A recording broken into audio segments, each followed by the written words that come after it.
first time ever doing stand-up, and I feel kind of naked without my guitar.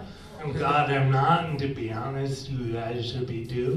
My new thing, I carry a pin around with me, and when I walk by people, I poke holes in the tops of all their umbrellas.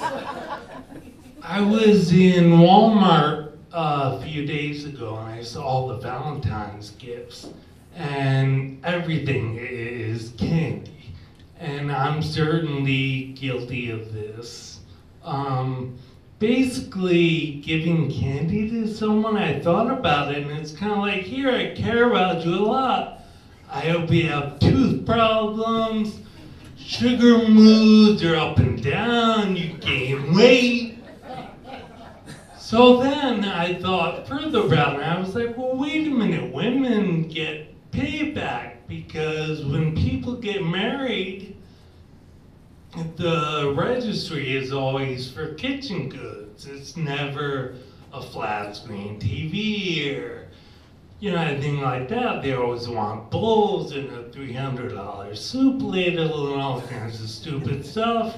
And I don't want to stereotype and say all guys want big TVs and whatever. I certainly get stereotyped. So I know how it feels. People look at me all the time, think ballet dancer, and I don't like it. I was in a car accident a couple weeks ago. So I took my car to get it fixed, and the insurance company gave me a rental car. And the rental car is kind of starting to piss me off. I leave the door open, it says door open. You leave the keys in, the key in the ignition. And, when they do the driving test, I think these should be basic things. Like, how do you know if your door is open? Do you have 4 wheels on your car? This is basic stuff that I just think people should know. It's kind of insulting. And what I really hate about the rental car app is the banging in the trunk light, which means I have to pull over and re-administer the chloroform. It's such a waste of time. But I hate waiting online. And I was recently waiting behind someone online, so I wrote a poem for this guy, I don't know. Wear pants. No, sorry, that's a different note that I leave myself. Alright, so this is an ode to the guy in front of me. Damn it, why are you in my way? I have a lot of nothing to do today. If it doesn't get done, you'll be to blame. Because you're in front of me in this checkout lane. I see you're buying baby food, but the kid will have to wait. I don't think he'll care if you're 10 minutes late. I give up. Poetry is not my forte. Simply put, I hate your face. I really want to punch you in the throat, then kick you in your drop, but the security guard has a taser.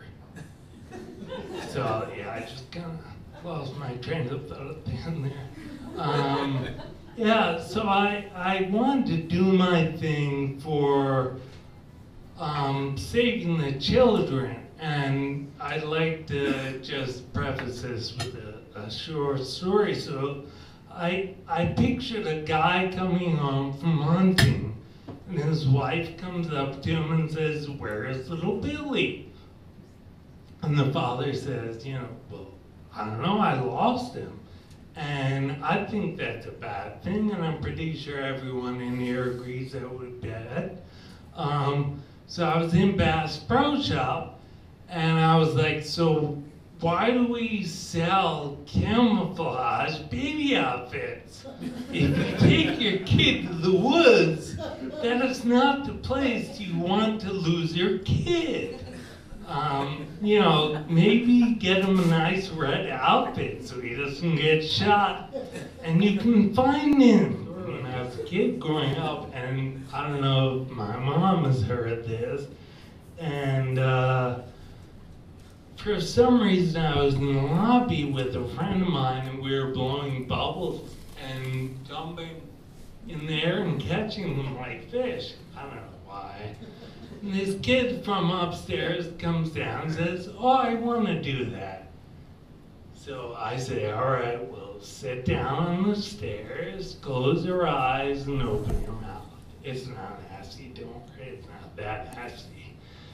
So he does it. I don't know why. So I poured all the bubble mix into his mouth. So he cries and goes home, and my parents weren't home at the time. I went home and I locked the door, and she came downstairs and she banged on the door and she started cursing at me. And she's like, you little bastard, open the door. And I'm like, my parents aren't home. I shouldn't talk to strangers. I can't open the door. And she said to me, it's gotta be top 5 the worst things ever to say to a child if you don't want them to do that again. She goes, you little bastard, do you know what you did? Every time my son tries to say something, he opens his mouth and bubbles come out.